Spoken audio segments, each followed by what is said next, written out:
mi nombre es Juan Ignacio Ruiz, ya me conocéis muchos, soy el presidente de la Asociación Internacional para la Cooperación y la Prevención del Fraude, ICPF, y una de nuestras actividades es pues difundir buenas prácticas en la lucha contra la corrupción y el fraude. En este caso, pues con los top 5 desviaciones en sistemas de gestión anticorrupción, y para ello, como digo, ahora Marta Villén nos presentará a Paloma.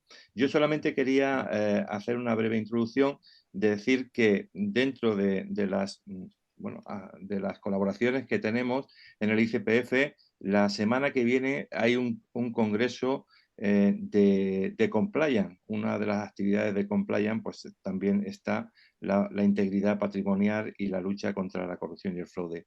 Y he puesto en la parte del chat el link por si algunas personas del colectivo de ICPF están interesados también en las actividades de cumplimiento. Son 25 horas, desde el lunes 13 hasta el jueves 16. Quitado que el 16 todas las sesiones serán por la tarde, por lo tanto desde Latinoamérica se van a poder conectar, y si alguno se pierde alguna sesión, también en el link del Congreso pues se van a poder revisar las presentaciones en los 3 meses siguientes. Como colectivo de ICPF vamos a tener un descuento del 10%, y ahí en el chat está la palabra clave, el cupón de descuento, la palabra que tienen que introducir es C10SIC2023. Y ya sin más dilación, quería también pues darle la palabra a Marta Villén para que nos presente a nuestra actual speaker, la que nos va a transferir sus muchos conocimientos. Marta. Pues muy buenos días a todos los que estáis por el otro lado del charco, muy buenas tardes a los que estéis en Madrid, y darle las gracias a Paloma López Lemos, nuestra ponente de hoy, por haber hecho el esfuerzo de dedicar este tiempo a compartir todo lo que ella conoce con nosotros. Bueno, va a hablar de las 5 cuestiones más importantes en los sistemas de gestión de anticorrupción, y creo que es un tema muy atractivo, del que vamos a aprender mucho, porque aprender de los errores de otros pues va a ser sumamente interesante para todos. Bueno, Paloma es la CEO de la firma Calidad, Compliance y Medical Device, y está dedicada al asesoramiento a empresas de todos los sectores en materias de calidad, regulatorio y cumplimiento normativo. Su especialización es en empresas del sector biotecnológico y laboratorios. Es directora también internacional de certificación del organismo de certificación de la World Compliance Association y es miembro de su junta directiva. Es además auditora jefe de certificación en los estándares ISO 37001 de sistemas de gestión antisoborno y el ISO 37301 de los sistemas de gestión de compliance. Y además es autora del libro Auditoría de los sistemas de gestión de compliance. Como veis, un currículum extenso y que demuestra los conocimientos que tiene Paloma en esta materia. Pues nada, Paloma, cuando quieras puedes empezar. Pues muchas gracias, Juan Ignacio, muchas gracias, Marta, por esta presentación. La verdad es que es un placer estar aquí con vosotros charlando sobre compliance, y aunque pueda parecer mentira, charlando sobre desviaciones, ¿no? Que es algo de lo que nadie quiere hablar.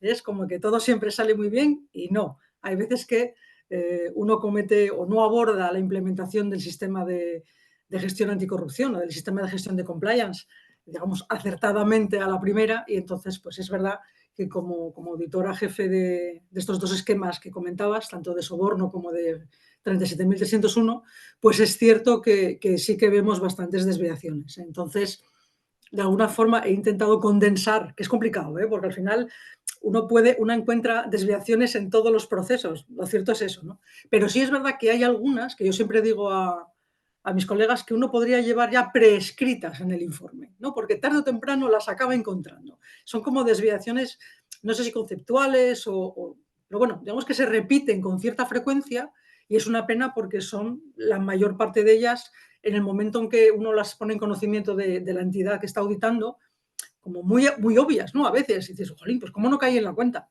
Bueno, pues un poco la intención de hoy es que todos los oyentes puedan caer en la cuenta antes de pasar por un proceso de auditoría y de esa manera, pues si es posible, se ahorren algún disgustillo en lo que tiene que ver con las desviaciones. Yo suelo hablar indistintamente de programa de cumplimiento, programa anticorrupción, programa de compliance, porque al final la mayor parte de sistemas que yo conozco, o de estándares, mejor dicho, que yo conozco relativos al compliance, aunque no son idénticos, obviamente, pero sí tienen muchas similitudes y comparten muchos elementos, ¿no? Entonces, he intentado también encontrar, o para el día de hoy, centrarme en aquellos aspectos que son comunes a casi todos los sistemas de gestión de cumplimiento y que suelen aparecer en todos los estándares, desde el 31 bis español hasta la ley peruana equivalente a la nuestra sobre responsabilidad penal de la persona jurídica, a la ley SAPAN francesa o la Bribery Act británica o la FCPA americana, ¿vale? Al final, todas comparten unos elementos básicos de compliance y un poco he intentado centrar el tema de desviaciones en esos elementos, porque si no hubiera necesitado varias semanas para poder hablar de este top 5, ¿no? Bueno, la idea no solo es hablar de desviaciones, obviamente, sino también intentar dar alguna idea, que es algo que los auditores a veces echamos de menos. El auditor tiene total y absolutamente prohibido hacer consultoría, entonces se supone que llegamos a la entidad, vemos si hay desviaciones, pero no podemos decir cómo resolverlas, por más que muchas veces intentemos dar pistas, porque digamos que la labor de consultoría y la de auditoría pues están reñidas, ¿no?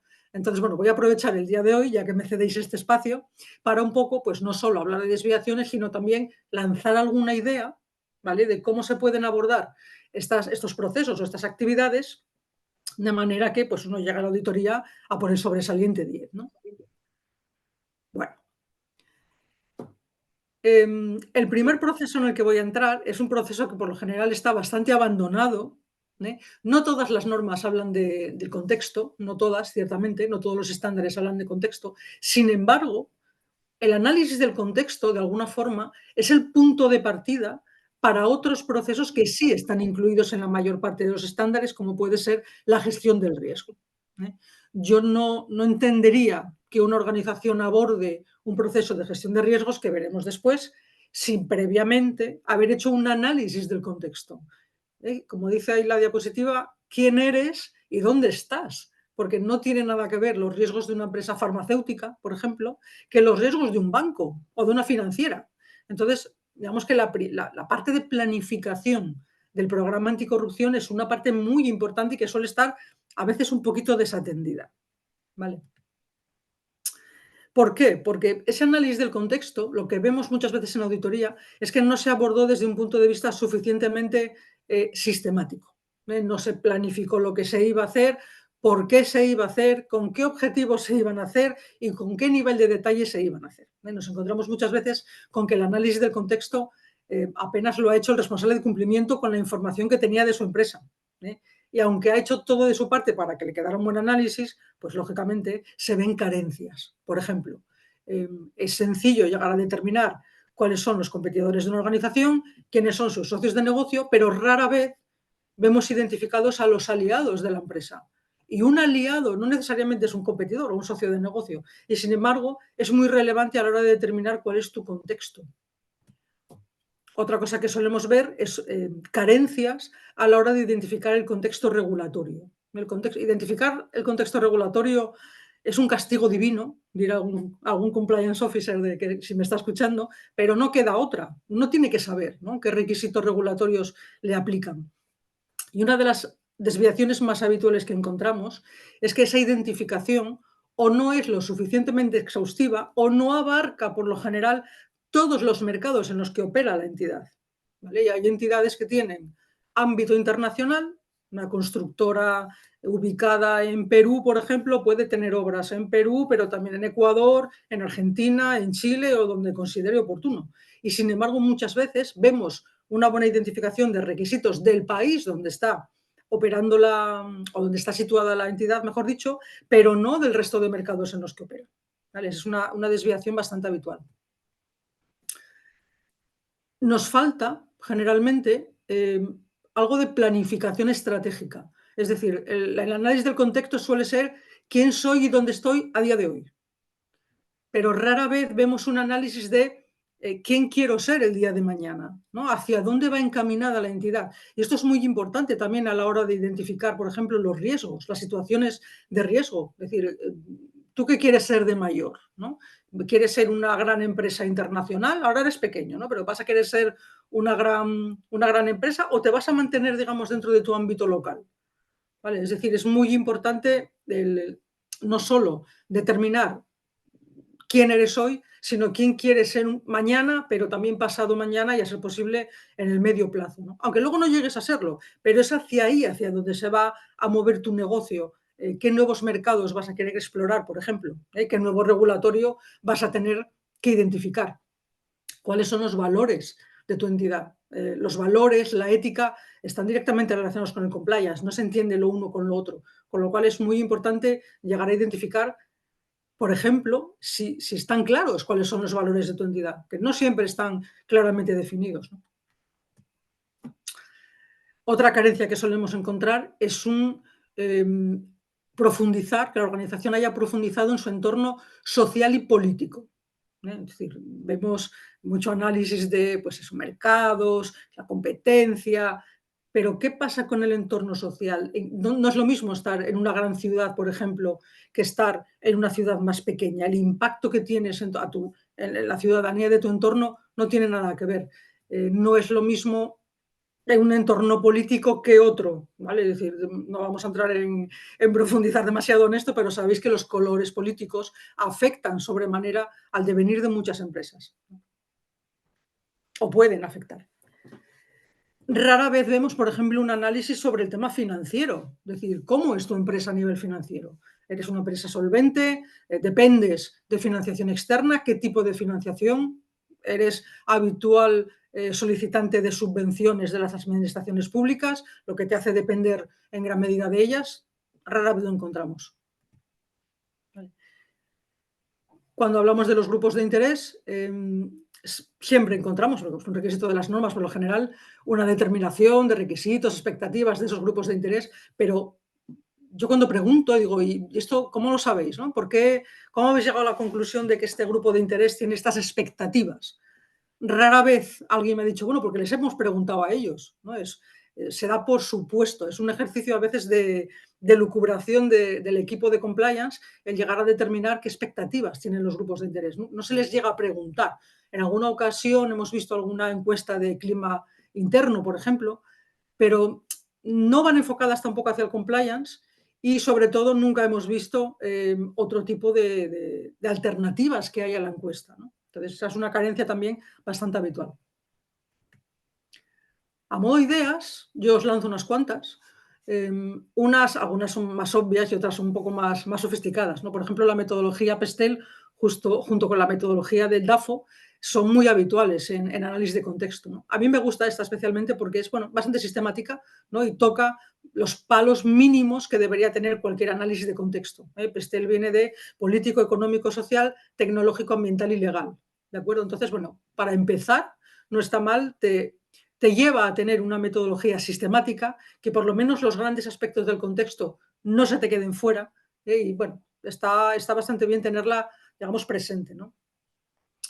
Por supuesto, involucrar a personas de todas las áreas. Es decir, las principales, yo creo que la mayor parte de las carencias que tienen los sistemas o los programas anticorrupción en lo que tiene que ver con la identificación de contexto o grupos de interés es porque el compliance officer se ha empeñado en hacerlo él, con escasa ayuda del resto de la organización.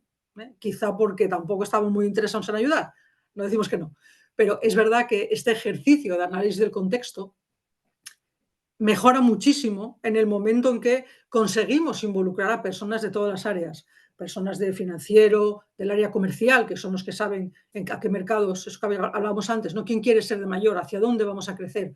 Atención al cliente, que es son los que tienen contacto directo con el cliente, el área financiera, servicio postventa, producción. cuantas más personas participan en este ejercicio de intentar identificar el contexto y los grupos de interés, mucho mejor sale. Muchos más enfoques tenemos. El enfoque que tiene una persona del área financiera no suele tener nada que ver, por ejemplo, con el enfoque que tiene el área comercial o con el enfoque que tiene el área de atención al cliente, ¿vale? Con lo cual enriquece mucho lo que se hace. Algo que vemos muy pocas veces, que es determinar el peso de los diferentes grupos de interés. Es decir, no todos los grupos de interés tienen el mismo impacto en nuestra organización. No es así. No es el mismo el peso que pueda tener el Consejo de Administración que el peso que puedan tener los competidores, ¿no? Y pocas organizaciones hemos visto este ejercicio, donde uno determina el peso de los diferentes grupos de interés en función de una serie de factores objetivos, como por ejemplo la capacidad de influencia en las decisiones que puede tomar la organización. Lo hemos visto muy pocas veces y la verdad es que se obtienen resultados muy interesantes. O, por ejemplo, ver cómo esos distintos grupos de interés impactan en los procesos del programa anticorrupción. Porque hay una relación directa. Por eso hay que identificar a los grupos de interés, no por otra cosa. Y, sin embargo, una vez hecha esa identificación, se queda como en un documento, digamos, satélite del resto del programa anticorrupción. Cuando en realidad lo interesante es que una vez que se identifican esos grupos de interés o esas partes interesadas o stakeholders, como las queramos llamar, lo interesante luego es analizar de qué manera impactan en mi programa anticorrupción. Y os puedo garantizar que hay determinados grupos de interés, volviendo a la idea anterior, en función del peso que tengan, que tienen, son muy importantes a la hora de que el programa realmente funcione. Otra idea que os lanzo siempre un poco en lo mismo es establecer canales de comunicación con los grupos de interés, ¿vale? Se supone que conocemos sus requisitos, se supone que determinamos sus expectativas, pero muchas veces no se sabe ni cómo ni de qué manera nos relacionamos con ellos, ¿vale? Es muy interesante, por ejemplo, asignar, mejor dicho, a una persona como responsable de todo este proceso, de identificar, gestionar estos requisitos, asegurar que se cumplen o al menos vigilar si luego se cumplen. Hacemos o nos gastamos un tiempo muy precioso en intentar identificar esos requisitos y esas expectativas, pero luego pocas veces vemos un interés real por parte de la organización en verificar si se están cumpliendo o no, si el programa anticorrupción lo está teniendo en cuenta o no, ¿vale? Se queda ahí como un paralelo, ¿vale? Bueno. Yo necesitaría por lo menos 2 semanas para hablar de desviaciones en el proceso de gestión de riesgos. Aviso de antemano. Aún así, he intentado buscar las desviaciones más habituales, porque el proceso de gestión de riesgos, entenderme, para mí es con diferencia el proceso más importante. Todo lo que hacemos en un programa anticorrupción lo hacemos en función de los riesgos que identificamos. Si no se identifica algún riesgo, no se establecen controles. Si no se establecen controles, puede pasar cualquier cosa. Para mí es con diferencia el proceso más importante. Entonces, claro, reconozco muy exigente con este proceso y entonces siempre le encuentro alguna pega. He de confesarlo. Vale. Os voy a poner quizá las más graves, por decirlo de alguna manera, ¿no?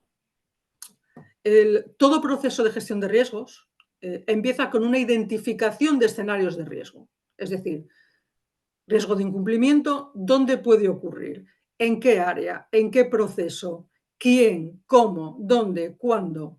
Todo empieza con esa identificación de escenarios de riesgo. ¿Qué puede ocurrir? ¿Qué me puede llevar a un incumplimiento? ¿Vale? Pues en la mayor parte de los casos, ese ejercicio de análisis de cuáles pueden ser los escenarios de riesgo del incumplimiento de la legislación brilla por su ausencia.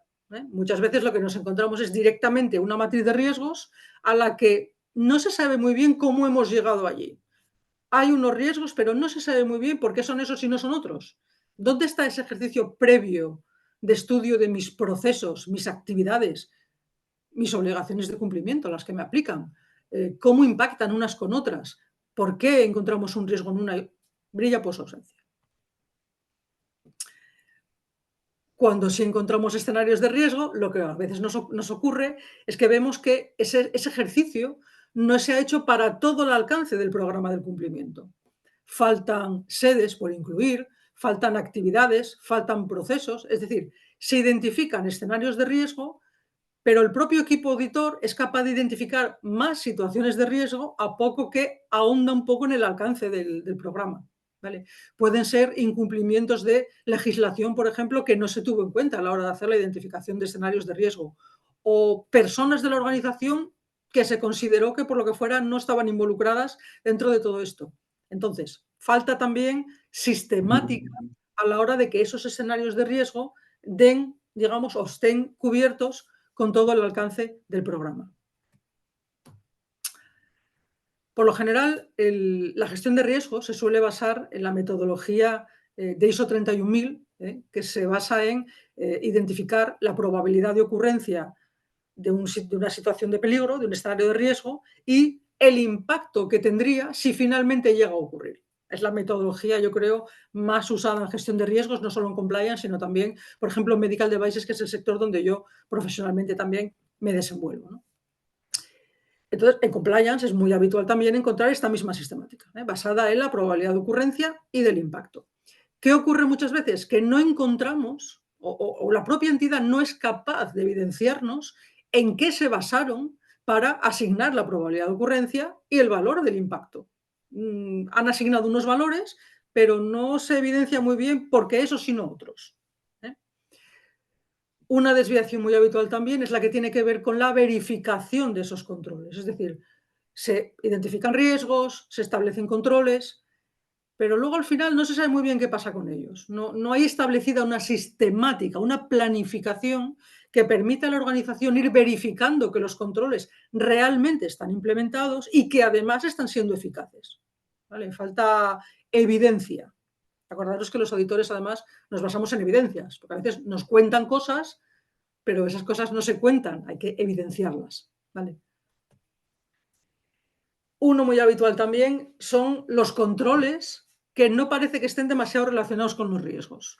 Y aunque puede parecer increíble, esta desviación se encuentra muchísimo. Es decir, por ejemplo, imaginaros un riesgo que tenga que ver con... en España hay un delito en el Código Penal que es el delito de odio y enaltecimiento, que puede afectar a la responsabilidad penal de la persona jurídica. Bueno, pues yo he visto controles para digamos, todos los riesgos relacionados con este delito que estaban enfocados en declaraciones de conflicto de interés. Y yo preguntaba, pero vamos a ver, ¿qué tiene que ver una cosa con otra? Yo puedo no tener ningún conflicto de interés, pero ser una bestia parda y ponerme en LinkedIn a desbarrar sobre las guerras, política, religión, etcétera, etcétera, etcétera. No tiene nada que ver una cosa con otra. Es decir, tener una declaración de conflicto de interés del personal no es un mal control, pero no tiene nada que ver con el riesgo que estáis intentando mitigar. Pues eso ocurre muchísimo. ¿Vale? Una desviación muy habitual es que la entidad, como os comentaba antes, no sea capaz de evidenciar que los controles se estén implementando. El control existe en el papel, pero luego no hay un despliegue real en la organización o no en toda la organización. ¿Vale? Hemos visto muchos sistemas de cumplimiento, muchos programas anticorrupción que en el papel estaban muy bien o pintaban muy bien, pero luego en la vida real no existían como tal, ¿no? Los controles no habían llegado al departamento en el que tenían que estar, ¿vale? Se habían quedado en la matriz de riesgos. Lógicamente, un control que no está implementado es como si no existiera, ¿vale? Otra cosa muy habitual es todo lo contrario. Cuando intentamos auditar el despliegue del sistema, nos encontramos con que en determinadas áreas existen controles, pero que luego no aparecen en la matriz. Y diréis, bueno, pues vale más que sobre que no que falte, ¿no? En una mala, pues sí, pero si los controles no están en la matriz, lo que ocurre en la matriz de riesgos, lo que ocurre es que entonces es bastante probable que no estén sometidos a seguimiento y a verificación. Es decir, serán controles que históricamente la organización está implementando, pero que a lo mejor tampoco tiene mayormente controlado si se implementan siempre o no, si son eficaces, si valen para algo, si no. ¿Cuál es el riesgo que existe cuando tenemos controles que van por libre, como sería este caso, ¿no? Otra desviación muy habitual es, es habitual no saber en qué se basan algunas organizaciones para establecer los valores de la probabilidad y el impacto cuando se analizan riesgos, no os cuento nada cuando abordan lo que serían los riesgos residuales. Es decir, yo identifico un riesgo, me sale un valor un poquito alto, establezco controles y reevalúo el riesgo. Y de repente, misteriosamente, un riesgo que era muy probable y de un gran impacto pasa a ser totalmente improbable y con un impacto muy menor. Pero no sabemos en base a qué. O la organización no es capaz de evidenciarnos por qué.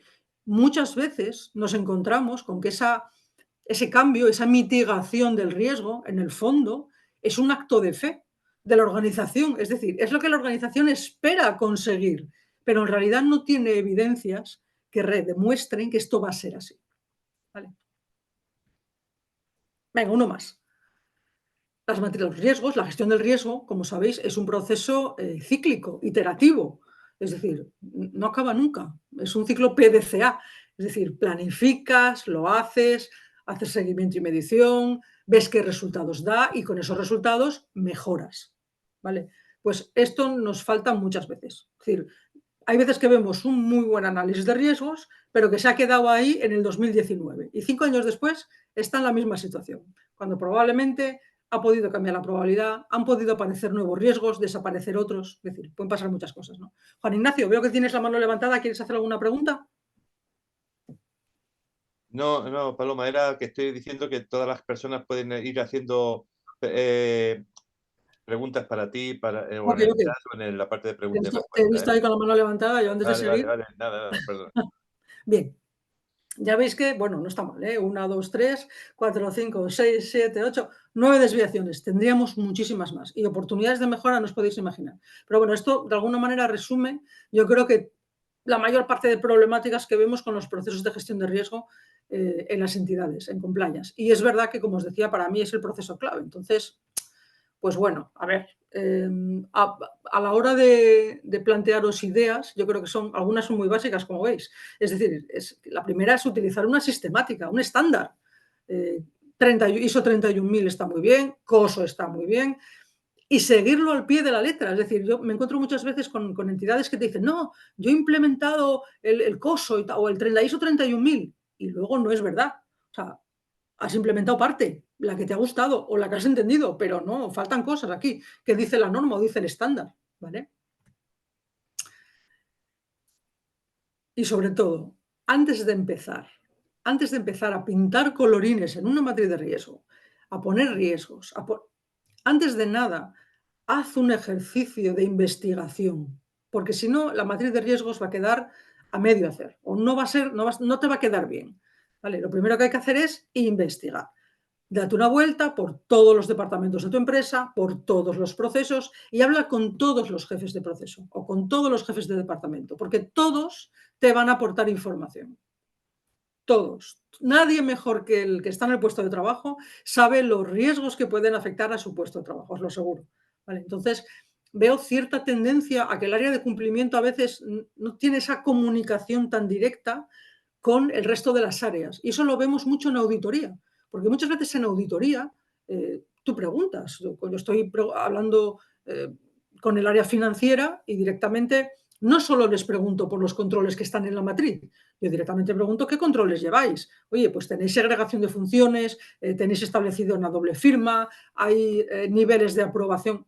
Sí, se preguntan por controles, ¿no? Y la organización, y ahí es cuando muchas veces encontramos controles que no están en la matriz. Y cuando luego hablamos con el responsable de cumplimiento, nos confiesan que es que a lo mejor pues no, ellos no han hecho ese ejercicio previamente. ¿Vale? Entonces, pues súper importante, ¿no? ¿Qué le pasa a tu competencia?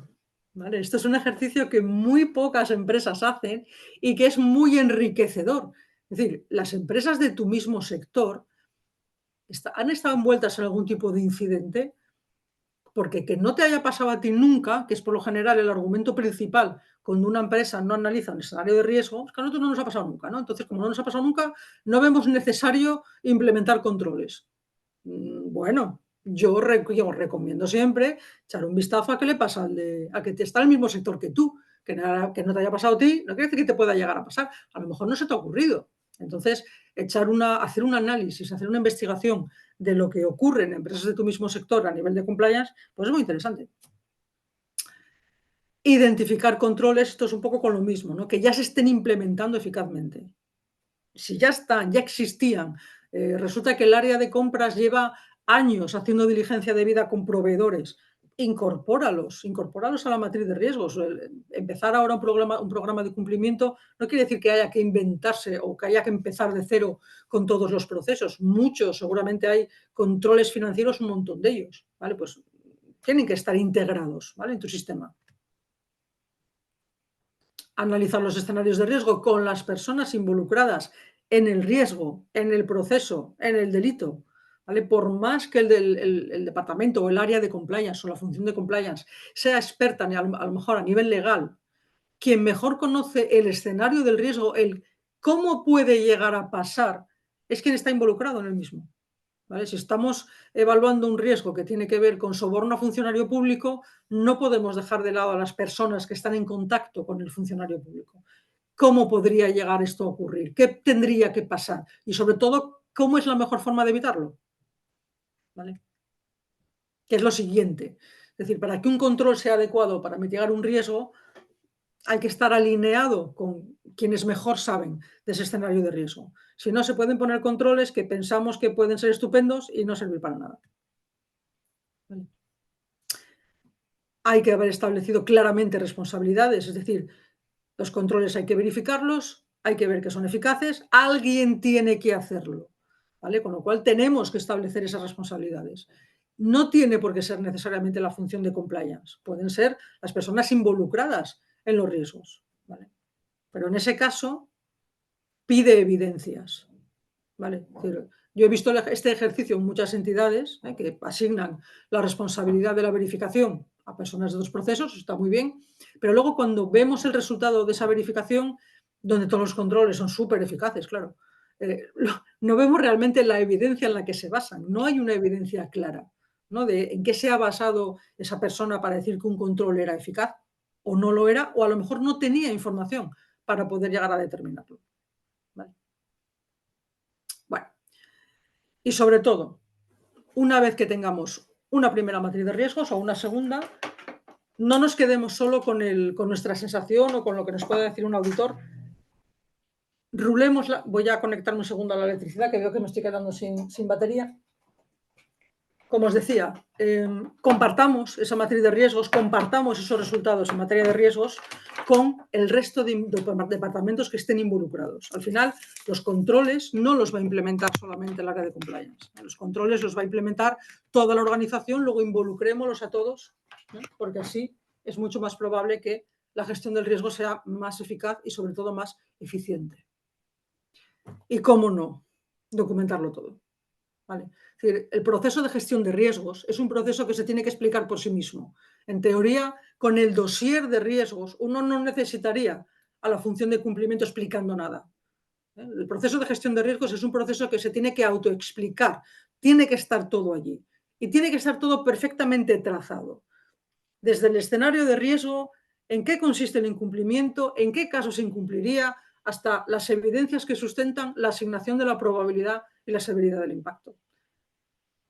Luego, lógicamente, la función de cumplimiento viene y te lo cuenta, pero no tendría por qué añadir información a lo que ya está documentado. Vemos muchas veces que la documentación del proceso de riesgos es escasa, y el auditor busca evidencias objetivas. Es decir, ¿y esto cómo lo hicisteis? Bueno, pues era así una vez un equipo de compliance que se fue reuniendo con las... ¿Y eso quedó algo, algún acta de reunión, alguna evidencia? No quedó absolutamente nada. Pues bueno, el equipo auditor sabéis que tendemos a ser bastante suspicaces, ¿vale? Bueno, vamos a por otro más.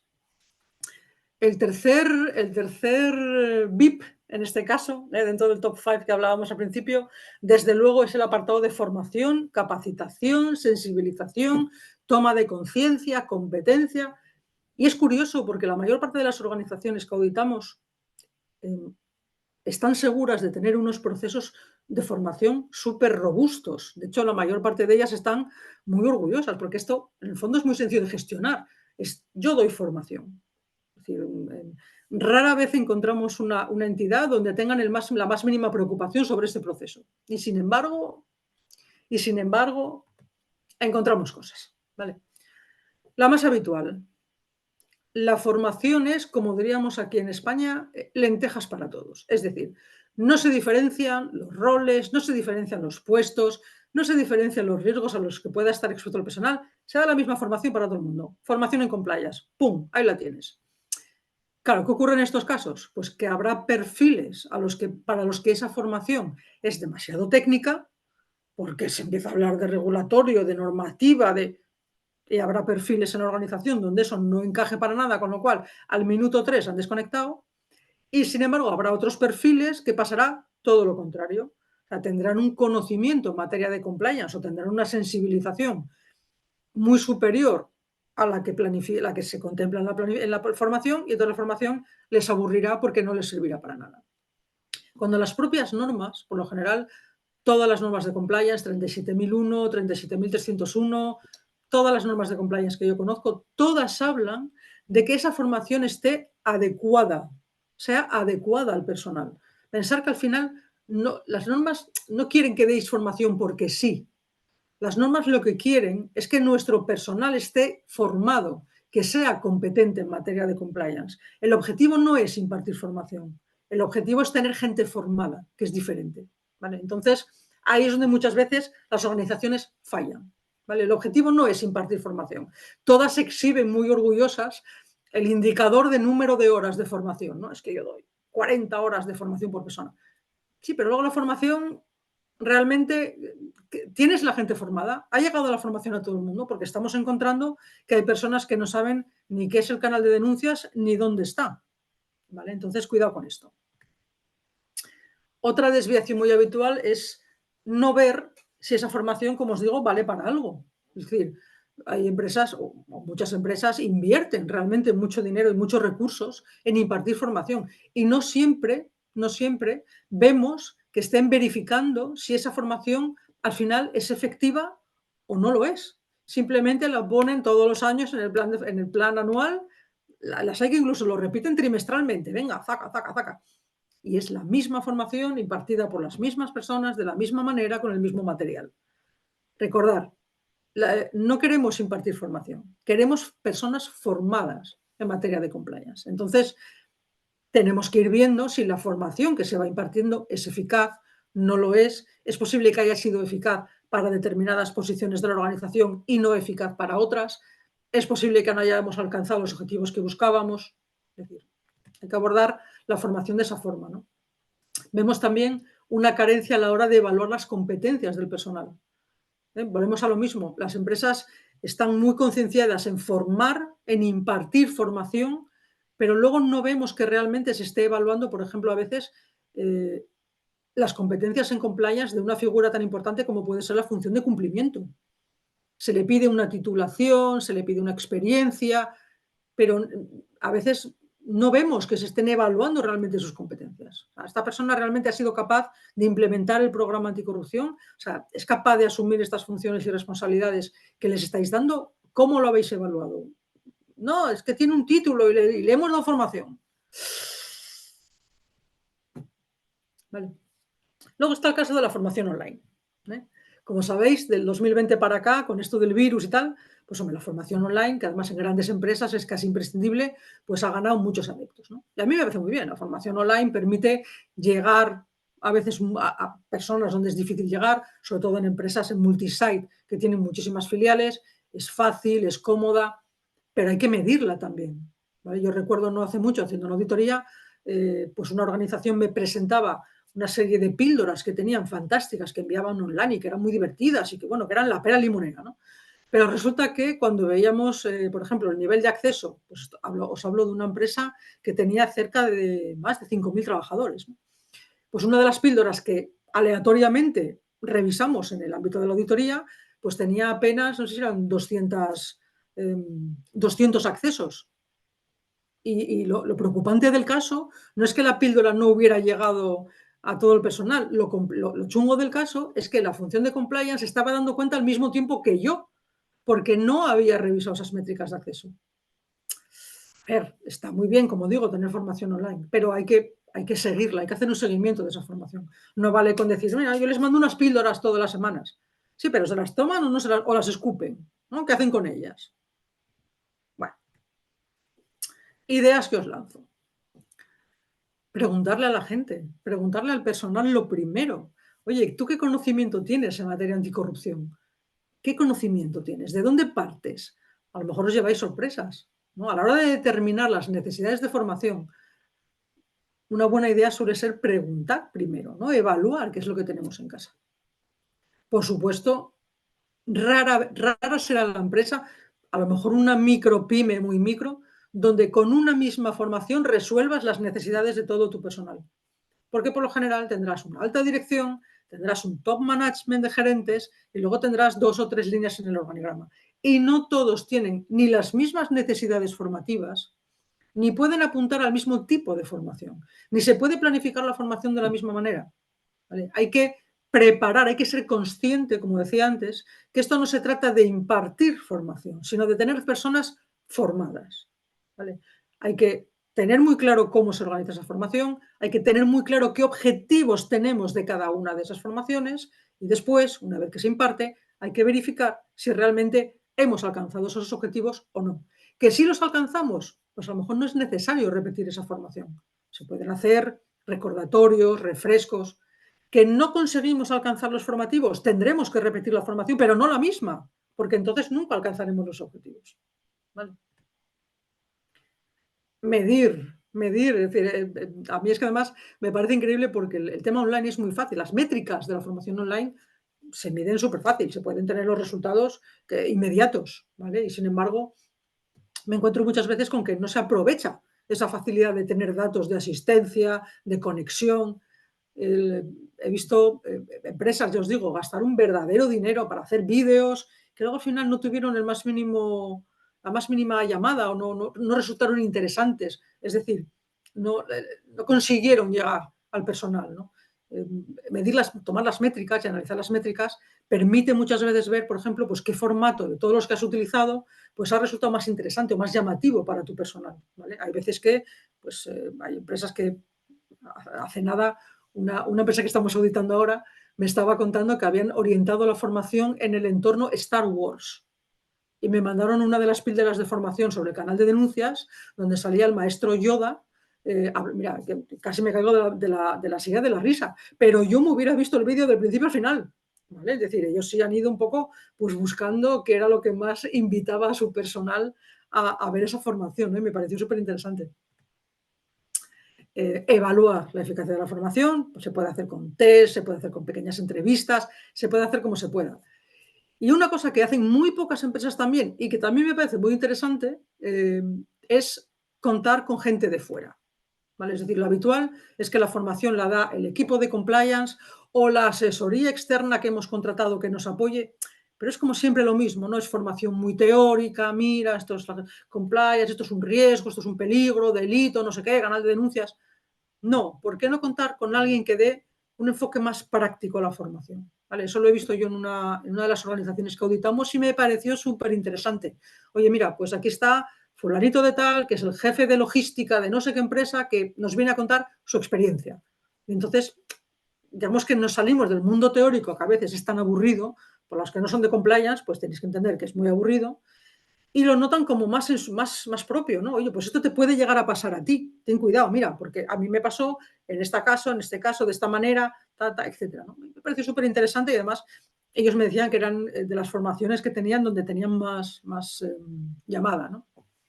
Bueno, si seguimos avanzando, llegamos a la posición cuarta, estamos casi ya llegando al final, y aquí hablamos de la parte, digamos, de hemos implementado el programa, ya tenemos nuestro sistema funcionando, ya nos está dando datos, ahora tenemos que ver si esto funciona. Es decir, toda esa información que nos suministra el programa de cumplimiento, hay que hacer algo con ella. Los indicadores, ¿eh? El seguimiento y la medición puede dar para mucho, pero en este caso me quiero centrar en los indicadores que dan muchos dolores de cabeza. ¿Por qué? Porque el indicador al final es una herramienta numérica, ¿vale? Y yo sé que en compliance a veces pues las herramientas numéricas y la estadística en general pues da un poquito de pereza.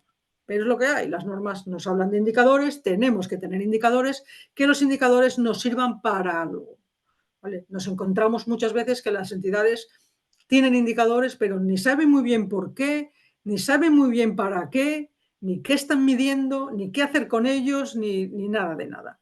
¿Vale? Es decir, tenéis que tener en cuenta que los indicadores, voy un poquito más rápido porque veo que estoy llegando ya, tengo poco tiempo. Los indicadores son herramientas numéricas muy poderosas, ¿vale? Pero como todas las herramientas hay que saber utilizarlas, ¿vale? Entonces, lo primero es pensar para qué las vamos a utilizar, como cualquier otra herramienta, ¿vale? ¿Dónde me encaja bien utilizarla? Y sobre todo, qué hacer cuando funciona y qué hacer cuando no funciona. Al final, no es más que aplicar lo que habitualmente se llama control estadístico de procesos, ¿vale? Que es algo que viene del ámbito industrial, pero que ahora en el sector compliance pues no nos ha quedado más remedio que hacernos con ello, ¿no? Aquí vemos muchas desviaciones, ya os digo, yo lo entiendo porque a veces, bueno, pues hay que moverse dentro de lo que es algunos conceptos estadísticos que pueden resultar muy novedosos para algunas personas, pero bueno, tampoco son tan complejos, ¿eh? Yo os recomiendo que cuando lleguéis a la parte de seguimiento y medición y a la parte de indicadores, echéis un vistazo a lo que es teoría de control estadístico de procesos y ahí vais a encontrar una multitud de ideas para que vuestros indicadores sean prácticos y sean útiles, ¿vale? Y ya finalizando, está la revisión por la dirección, que también es otra fuente de desviaciones, porque de alguna manera el colofón de todo el sistema de gestión o de todo el programa de cumplimiento es que la dirección, la alta dirección, lo revise y vea que funciona, que realmente que seamos capaces de demostrarle a nuestro director que el sistema funciona, ¿no? Que el programa anticorrupción está funcionando. Pasa que muchas veces esta revisión o no vemos que realmente la dirección la esté realizando, que es cuando suele ser la alta dirección la que firma, pero no precisamente la que analiza. Por tanto, no se ven decisiones, no se ve que la alta dirección esté involucrada realmente en analizar esa información, obtener conclusiones de ella e identificar oportunidades de mejora, que es lo que debería ser. Con lo cual, muchas veces el informe de revisión por la dirección en lo que se convierte es en una memoria de actividades, ¿vale? Donde pues, el compliance officer cuenta todo lo que ha hecho, todos los datos que tiene, los indicadores, no sé qué, los objetivos, pero ya está, no se ve mucho más. Y el objetivo de la revisión por la dirección no es ese.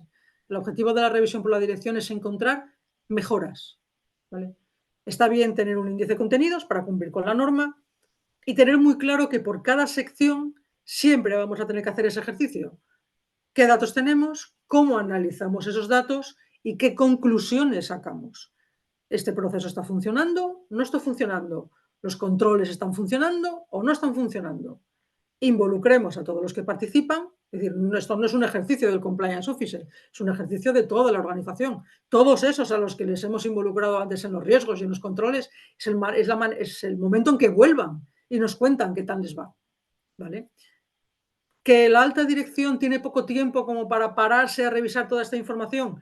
Pues así es. Haz un resumen, haz una pequeña presentación, coge los puntos críticos, las principales conclusiones y haz que la parte donde involucras a tu alta dirección sea más llevadera y más rápida, ¿vale? Y de esa manera tendrás mucho más éxito a la hora de que ellos quieran participar en un proceso que además les pertenece, ¿vale? Ve con las cosas bien analizadas. No te pongas a leer desviaciones delante del gerente, no tiene ningún sentido. Vete ya con una serie de propuestas. Oye, pues creo que el sistema debería mejorar por aquí y por allí. Y para eso hace falta hacer todo esto que te presento aquí. La alta dirección, digamos, tiene la capacidad de decir esto sí y esto no. ¿Cuánto me va a costar? ¿Quién lo va a hacer? ¿Vale? Entonces, eso es lo que a eso tenemos que llegar, ¿no? En una revisión del sistema por la dirección y se tiene que evidenciar que efectivamente la alta dirección toma decisiones de mejora de nuestro sistema. Hacía tiempo que no hablaba tan rápido. Tengo una última diapositiva en la que suelo poner me gusta el plan, el ciclo PDCA, porque el pobre tiene ya como cerca de 100 años y aquí seguimos todavía dándole vueltas al PDCA, que al final es la mejor herramienta de calidad que yo creo y la más sencilla que se haya inventado, ¿no? Pues hasta aquí, madre mía, he llegado. No sé si hay alguien que tiene moral todavía con alguna pregunta o se han desmayado todos. Pues Paloma, sí, tenemos muchas preguntas. Primero, darte las gracias por Paloma, se oye. Marta, me parece que te has activado el micro, que se oye con retorno. Estaba oyéndose una. Sí, perdonad. Paloma, darte las gracias por la presentación, que ha sido magnífica, y sí que tenemos preguntas. A ver, te voy a ir trasladando las preguntas que nos han puesto en el chat. ¿Podrías dar algunos ejemplos sobre los aliados a los que te refieres? He visto que has tocado partners y stakeholders. A ver, un aliado es una entidad que en un momento dado a lo mejor es competencia, pero puede llegar a ser un partner, ¿vale? Por ejemplo, hay proyectos a los que probablemente una entidad no pueda optar por tamaño, por posición, por tecnología, y sin embargo, aliándose con otra, sí pueda llegar a optar a ese proyecto, ¿no? Hay otros aliados que son complementarios, ¿no? Por ejemplo, si tú fabricas café, las empresas que fabrican el azúcar son tus aliados, aunque no parezca que a priori tenga mucho que ver. No son partners, no son socios de negocio, pero en un momento dado puedes optar a un proyecto de la mano de tu aliado. Ese tipo de empresas hay que tenerlas también en el radar y por lo general no están, ¿vale? A ese tipo de aliados me refiero. Si yo soy una entidad de, no sé, si soy un laboratorio, pues me interesará saber qué otras empresas pueden ofrecer a lo mejor ensayos que yo no hago, pero que pueden ser complementarios para un mismo cliente. Y entonces nos podemos recomendar clientes mutuamente. A ese tipo de empresas me refiero. Muy bien. Te preguntan, ¿qué tan valioso es apoyarse en la ocurrencia de casos reales para evaluar lecciones aprendidas? Es fundamental, es fundamental. Es decir, nosotros siempre recomendamos a las organizaciones cuando precisamente no encontramos la evidencia de por qué algo o un riesgo se identifica con una probabilidad u otra, es decirle, apóyate en el histórico. Apóyate en el histórico, es decir, ¿qué ha ocurrido en tu entidad? ¿Qué ha ocurrido en entidades parecidas a la tuya? ¿Vale? Es decir, si no, como os decía antes, no hay evidencia que soporte, pues, por ejemplo, la probabilidad de un riesgo es muy improbable. ¿En base a qué? Pues siempre puedes decir, pues porque llevo 100 años en el mercado y no me ha ocurrido nunca. Podría ser un argumento. Con lo cual, el histórico, tus lecciones aprendidas son básicas. Bien. Te preguntan, ¿qué periodicidad se aconseja para actualizar la matriz de riesgos? Esa es una muy buena pregunta. No existe, yo creo que ninguna ley que diga con qué periodicidad se debería revisar una matriz de riesgos. Depende de en qué entorno te muevas. Hay entornos muy cambiantes y que por tanto requieren una actualización un poquito mayor y hay entornos mucho más menos variables, más estables, si queréis, mercados más estables, donde nunca pasa nada, donde una periodicidad mayor es perfectamente tolerable. El estándar suele ser el año, anual. Yo una periodicidad mayor al anual me da un poquito de miedo, porque en un año pueden pasar muchas cosas. Cambian las normas, cambian las leyes, cambian los mercados, hay guerras, la gente, bueno, ya sabéis, ¿no? Entonces yo creo que una periodicidad anual es bastante respetable y bastante digna, como mínimo. Hablando también de frecuencia y de periodicidad, te preguntan con qué frecuencia se recomienda una auditoría del sistema de compliance en una compañía. Vale, pues volvemos un poco a lo mismo. No hay ningún sitio donde se recomiende una periodicidad u otra, dependería un poco de la entidad. Yo siempre recomiendo una auditoría anual, nunca viene mal, es una periodicidad bastante buena, salvo que haya algún área, algún proceso o algún departamento que requiera de una periodicidad mayor. ¿Cómo saberlo? En función de los resultados de la anterior auditoría. Si de una auditoría uno ve, por ejemplo, que el 90% de las desviaciones se producen en el área financiera, pues hombre, no tendría mucho sentido que sometiésemos al área financiera a la misma periodicidad de auditoría que a las demás. No, pues les damos unas auditorías extraordinarias hasta que se pongan las pilas y estén al mismo nivel, digamos, de cumplimiento que el resto de las áreas. Pero bueno, una auditoría anual no está mal, en mi opinión. La siguiente pregunta es, ¿qué hacer si las personas que están en el cargo piensan que en su área no hay riesgos porque su área es perfecta? Eso es bastante habitual, sí. Yo te diría que la principal ley del riesgo, de la gestión de riesgos, es que el riesgo cero no existe. Lo dicen las normas, la propia norma lo dice. El riesgo cero no existe, siempre existe una situación de riesgo. Muchas veces las personas en el fondo lo que nos están diciendo es que piensan que la probabilidad de ocurrencia es muy pequeña. En realidad lo que nos transmiten es eso, pero eso sí va a la matriz del riesgo. Entonces, pues nada, mucha sensibilización, mucha formación y animarlos a que, por muy baja que sea la probabilidad de ocurrencia, pues conviene tenerlo bien documentado y bien amarrado, porque no hay otra forma. Pero bueno, sí, es verdad que a veces hay, según en qué áreas, donde piensan que el riesgo no, para nada, vamos. Muy bien. ¿Cómo se evalúa la eficacia de un control? Te preguntan. ¿Cómo se evalúa la eficacia de un control? Bien, lo primero que hay que determinar es para qué sirve ese control o para qué tiene que servir ese control. Los controles por lo general sirven para mitigar un riesgo, bien la probabilidad, bien el impacto. Lo suyo sería ver si, perdón, en primer lugar, si el riesgo se está materializando o no. Si el riesgo se materializa, quiere decir que el control no sirve para nada, ¿vale? Pero muchas veces también es verdad que el riesgo no se materializa no gracias al control, sino porque hay algún angelito volando por encima del departamento y ha conseguido que aquello no ocurra a pesar del control, ¿no? A ver, dependería del control. Tendríamos que ver en qué tipo de acciones consiste el control, a qué apunta. Pero bueno, digamos que la principal forma de ver si un control es eficaz o no es viendo si consigue mitigar el riesgo como tenía previsto. Si la respuesta es que sí, vamos bien. Pero bueno, luego ya habría que profundizar un poquito más para ver qué tipo de control es, para ver cómo podemos verificar que es eficaz. Muy bien. Te preguntan, pertenezco a un grupo empresarial con varias filiales con objeto social distinto. ¿Puede llevarse el proceso de cada una, pero de forma conjunta? ¿Y las empresas pueden certificar procesos y no toda la empresa? Vale, sí, a ver, ese tipo de Tienes como grupos, dos preguntas. sí, es lo que solemos llamar en certificación, lo llamamos un multisite. Un multisite es un conjunto de organizaciones que suelen ser empresas distintas que o bien hacen todas lo mismo o bien cada una de ellas hace una cosa diferente. Imagina, es un caso muy habitual, por ejemplo, nosotros tenemos clientes que son grandes corporaciones de muchas empresas que se dedican cada una a una cosa. Por ejemplo, una planta la palma, otra la recoge. Otra, esto es como el cuento de los tres cerditos, ¿no? Otro se dedica a procesar la palma y saca de ella el aceite. Otra de las empresas es la que embotella el aceite. Otra empresa es la que lo vende.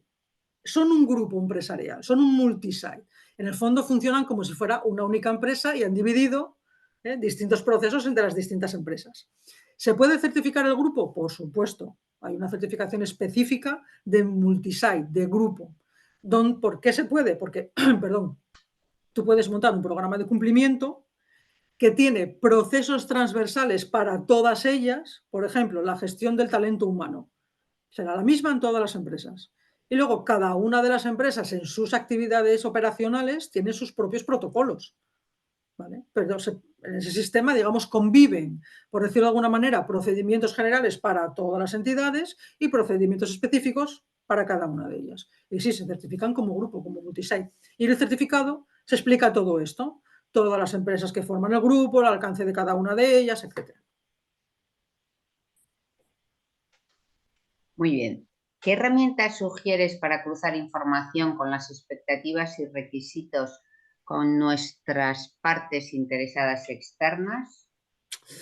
A ver, herramientas hay varias, ¿vale? Depende un poco del tamaño de la organización y sobre todo del tipo de grupo de interés al que te vayas a dirigir. No te diriges igual a una administración pública que a tu propio consejo de administración. Entonces, lo que hay que tener, más que una herramienta, yo lo que recomiendo es tener un abanico amplio de alternativas. En tu protocolo de, digamos, comunicación con tus stakeholders, tienes que saber identificar cuáles son y de qué manera te vas a dirigir a ellos, porque no vas a utilizar la misma herramienta con todos. Con tu personal, os comentaba, se puede utilizar una encuesta de clima interno, que es muy útil, pero claro, no le puedes enviar una encuesta a tus administraciones públicas. Ahí probablemente lo que es mucho más eficaz la herramienta de toda la vida, que es hable usted. Háblense ustedes entre ellos, ¿vale? Entrevistas, reuniones, qué sé yo. Digamos que hay que saber cómo te diriges a cada uno de esos stakeholders. Con tus proveedores, por ejemplo, pues la comunicación es muy fácil, ¿vale? Con tus clientes puede que también. Digamos que hay grupos de interés donde ya es un poquito más difícil, ¿no? Porque, bueno, a un ayuntamiento, a una administración pública, no le vas a mandar una encuesta. Hay gente que sí, ¿eh? Pero bueno, la cuestión es encontrar la forma que te funciona a ti en cada caso. Y sobre todo, saber cuál es y no abandonarla. No tener un grupo de interés que no sabemos muy bien cómo lo tratamos, cómo nos dirigimos a ellos, cómo obtenemos su información.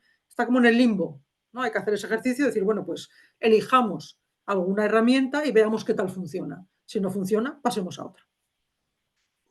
Te preguntan, sobre la gestión de riesgos, ¿recomiendas empezar con los procesos más sensitivos y con talleres de autoevaluación de riesgos y así ir cubriendo otros procesos porque hay que priorizarlos?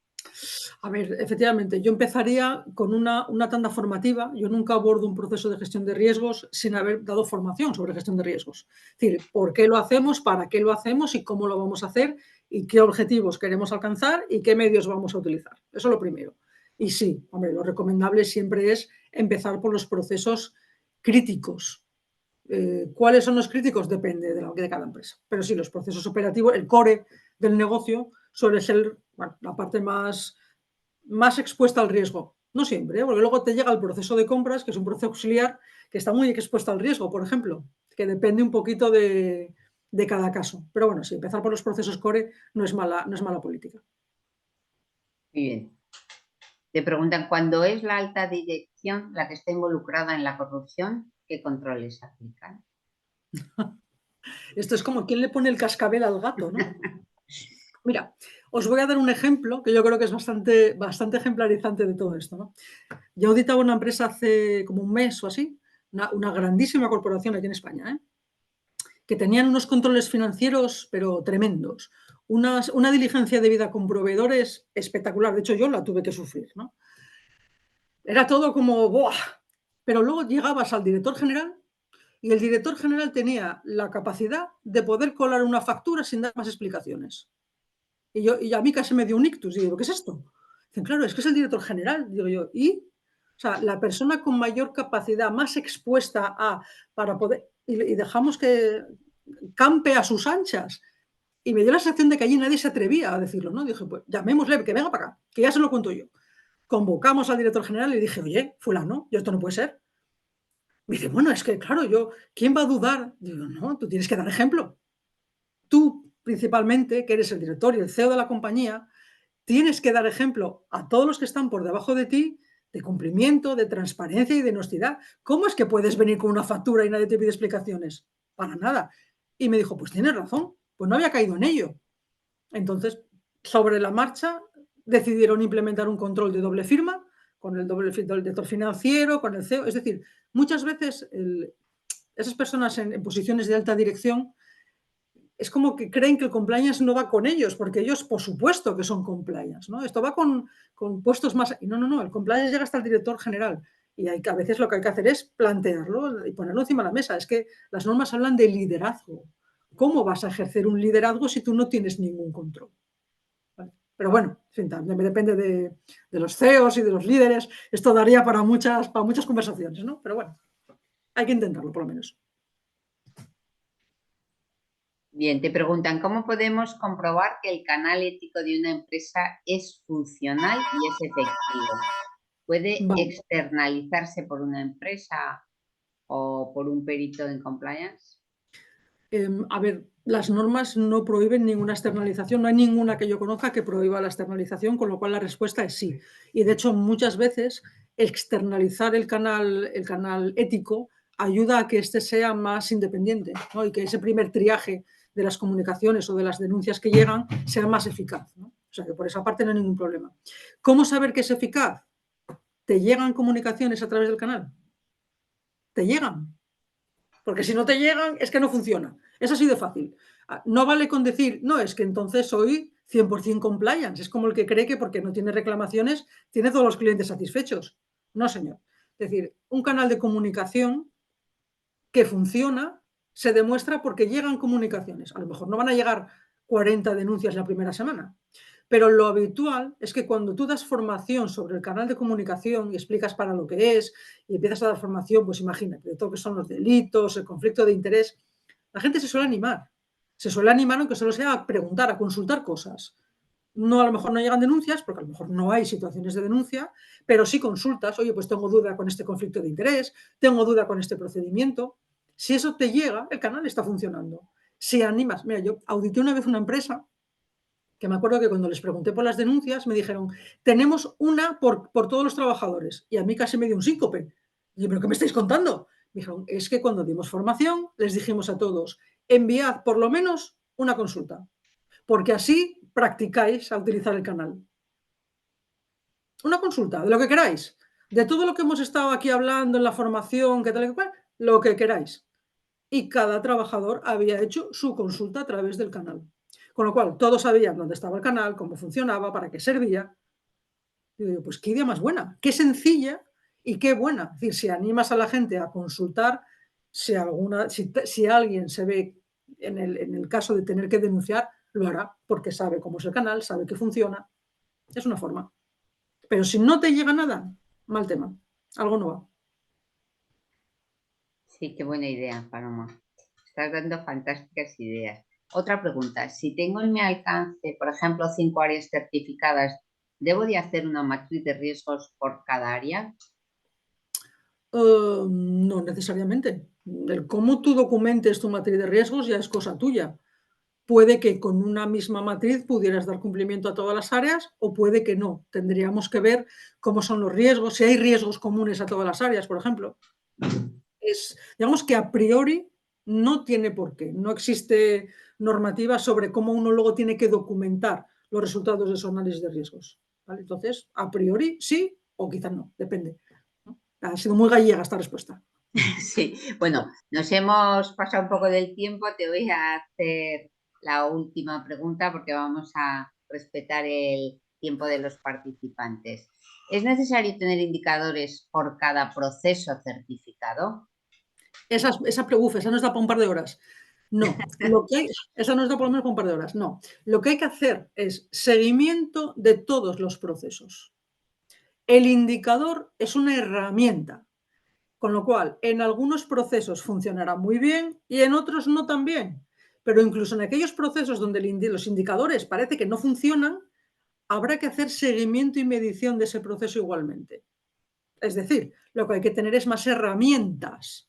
¿Vale? Si eres carpintero, no utilizas la misma herramienta para todo lo que haces. ¿Vale? Entonces, el indicador es una herramienta potente, muy útil y cuando funciona es lo más. Pero hay procesos en los que estoy aquí. ¿Qué mido?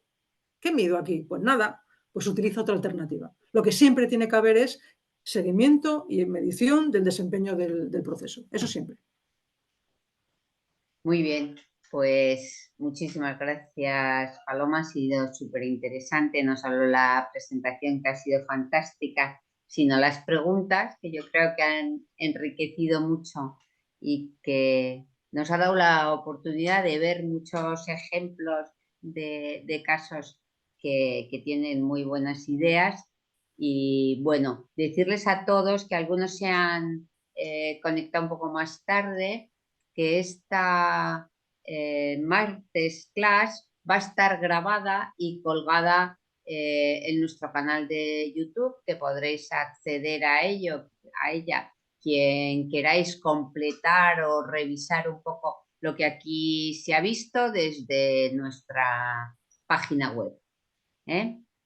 Y bueno, Albert, Juan Ignacio, si queréis ya nos despedimos. No. Primero, nada, agradecer a Paloma que haya tomado el guante de esta martes class. Ya me había advertido de que no iba a ser fácil que se ajustara a los 30 minutos. Evidentemente ha cumplido con su palabra.